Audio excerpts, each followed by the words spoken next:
What's up, everybody, and welcome to my NXT review. A lot of things going on in the show tonight as the build technically into the next takeover, whatever number or name it's going to be called for the next takeover.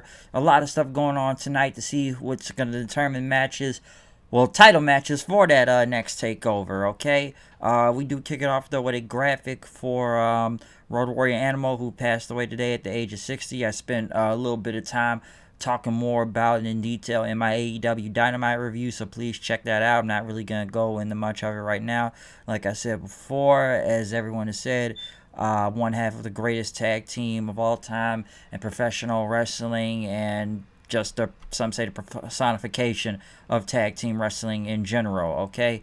But we do kick it off with a Battle Royale for the number one contender spot for the NXT Women's Championship. The only people that had entrances in this was Candice LeRae, Rhea Ripley, but Candice LeRae ended up taking out Tegan Nox before this match. Now, I only know who some of these women are in this match, from Shotzi Blackheart to Dakota Kai, Raquel Gonzalez, Casey Catanzaro, Kaden Carter, Zia Lee, Indy Hartwell, and others, and then a lot of random, and I mean random women I've never even seen on this show before, that I guess were just there as bodies just to be thrown around, which turned into a contest of who could eliminate who the most, with both Rhea Ripley and Raquel Gonzalez just destroying women, just throwing them back and forth, almost going on a record to see who could eliminate the most. Also, I know they had Aaliyah eliminate Casey Catanzaro, but she was able to handstand her way back into the match, which I'm now about to start calling her the new Kofi Kingston, almost like it's the Royal Rumble, which she's done this before, and being in the Royal Rumble match, saved herself almost 3 different times throughout this match, from crawling onto or shimmying the guardrail to climbing on the plexiglass. Even when Dakota Kai eliminated her tag partner, Kaden Carter. It ended up being, well, I guess she used Kaden like almost like a stepping stool. Well, not stepping stool, but Kaden helped her get back into the ring. Then also, one thing I noticed about the plexiglass and even the crowd, that there is no crowd tonight technically, or not even the spectator wrestlers as the crowd. They look like they've been canning in the boos and the cheers. So I noticed that I didn't see anybody standing in the around the ring and whatnot. Well, spaced out and everything with masks on, but I noticed like nobody was around. A lot of these cheers were piped in, so I was like, why did they take away the spectator wrestlers for? But I know Catanzaro took out Indy Hartwell before getting eliminated by Dakota Kai. Basically ended 2 with Shotzi and Candice LeRae after Dakota got eliminated. They kind of back and forth until they went to the top rope, going to the steel steps. Candice tried to fight her way back up as Shotzi tried to push her down, but Candice used her feet to knock Shotzi off the steps to eliminate her. So Candice LeRae will get a title shot at Takeover against Io Shirai. Do I really want to see this match in a way? Not really, but some would go from a history of that, Io was the face, or no, Io was the heel and Candice was the face at the time in all of this. When Io turned and whatnot, she did turn on Candice LeRae, but now Candice is heel, so I don't know. I don't think Candice LeRae is going to win this title one way. She's not winning, okay? She's not going to beat Io. Obviously, we all know that Tegan Nox, since she was taken out tonight, she will get involved in this match. That's a sure, okay? That's definitely a sure. Damian Priest talked about facing Johnny Gargano at Takeover, and talked about Austin Theory. He said it's his opponent tonight. He's talented, but he loses a lot at the same time. We then went to Sherlock Fandango for some odd reason. I have no idea. And talking about the tag matches or something. And he was going to do a British impression, but I guess Regal told him not to do that. And then he didn't know what he even said. Basically, it's Danny Burch, Roderick Strong versus Fabian Aichner and Mendoza. Whoever wins, those 2 teams will face each other.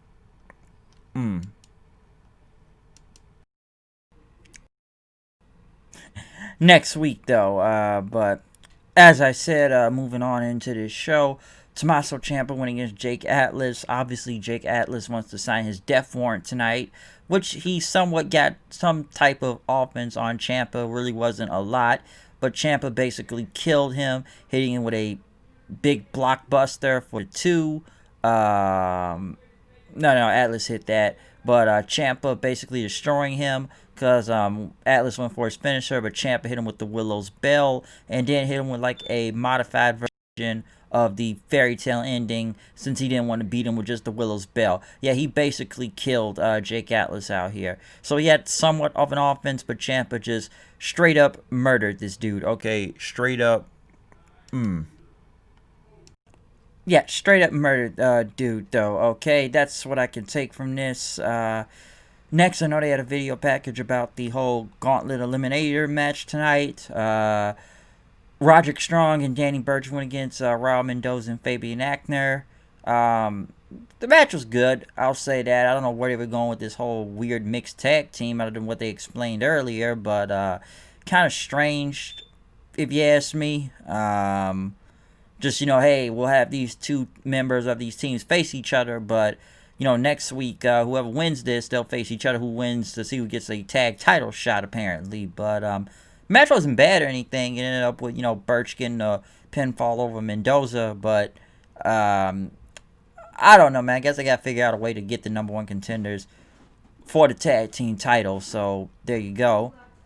Next... Yeah, next match on the card, though, we did get, yes, Damian Priest versus Austin Theory. Really good match, I should say. Not bad. Not bad at all. Actually, a good match. It's better than, Theory being squashed last week by Kushida, who straight up murdered him, but this was good. This was actually a fun match to watch. I did not mind this. I still think Austin Theory looks like a creator wrestler from a WWE 2K game. He's like the basic car and whatnot. But he was not bad here against Priest. Priest ended up getting the win, hitting like the Razor's Edge onto the apron, and then he reckoning for the win. But literally right after, Johnny Gargano ended up hitting a super kick on him as he held up the title then. Because they didn't play a new video, or I should say a vignette, for someone coming. I don't know who it is. I just know it had tactical gear, like a night vision goggles, like some Sam Fisher Splinter Cell type of stuff. And he took a spear and threw it at the glass, holding the NXT title. And October 4th, 2020, you need to watch out for whoever, I should say. I don't know who. I don't know what. I don't know who is going to be on this. But someone's apparently coming to NXT, or maybe it's a return. I don't know. It's nothing I've never seen before. I just know it looks like some Splinter Cell night vision goggle type of stuff. So we'll see what happens from that. They played another video promo of Swerve going after the Cruiserweight title from Phantasma. Or I'm sorry, Santos Escobar. Rich Holland was back. We haven't really seen him since he, nearly killed Johnny Gargano. That whole power slam. Yeah, we haven't seen him in a minute. But he went against Antonio De Luca. Basically a squash match. It wasn't bad. I think got to give him time. He's not bad. He has an interesting look. It's just he is still green in the ring, and that Gargano match kind of proved it at the same time, how he almost got hurt. But I'd say give him time. Next, we had the Gauntlet Eliminator match.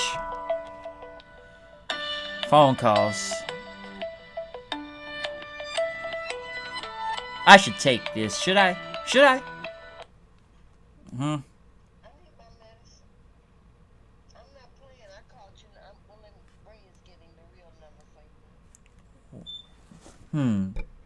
What?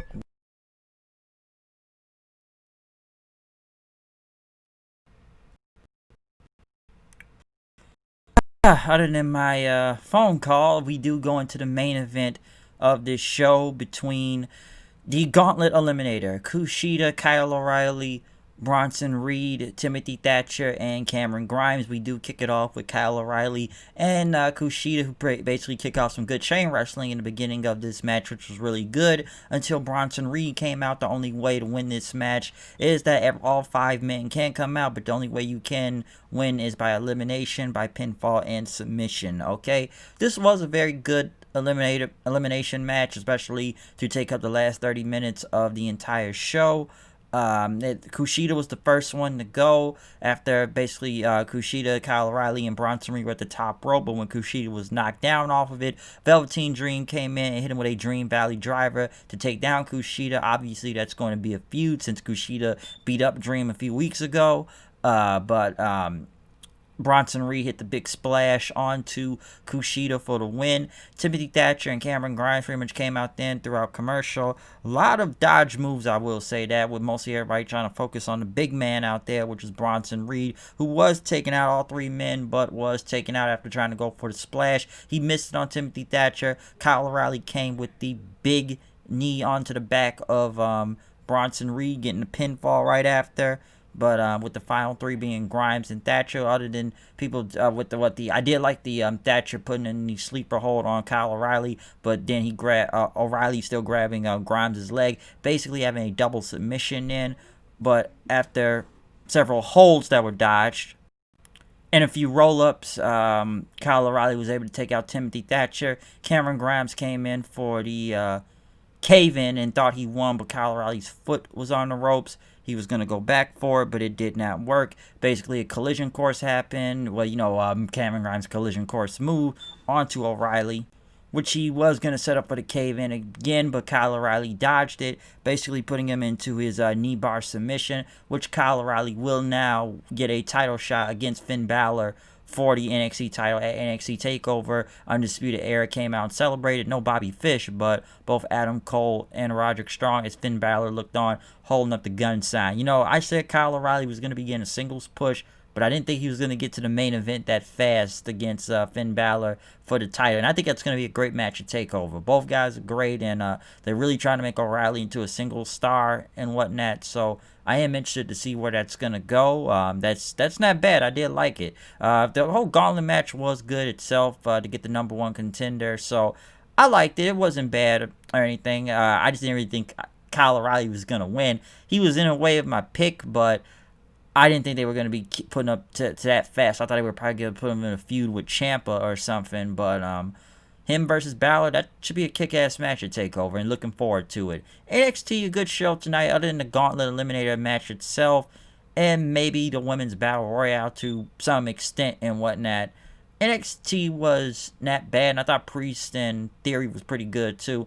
Not bad of a show. I think that tag team stuff didn't make a lot of sense when it had to do with that. I know they got some new person debuting coming soon to NXT, so we'll see what goes on from there. But this was not a bad show, I will say that. I wouldn't say it's better as last week, but this was good, though, for NXT. So, yeah, other than that, though, follow me on Twitter, comment, subscribe. Tell me what you think about NXT tonight. What did you like? What did you not like? Anything from this show, okay? So, yeah, other than that, I'm out here. I'll see you guys later. Peace out, and arrest the murderers that killed Breonna Taylor. Okay? See you guys later. I'm out.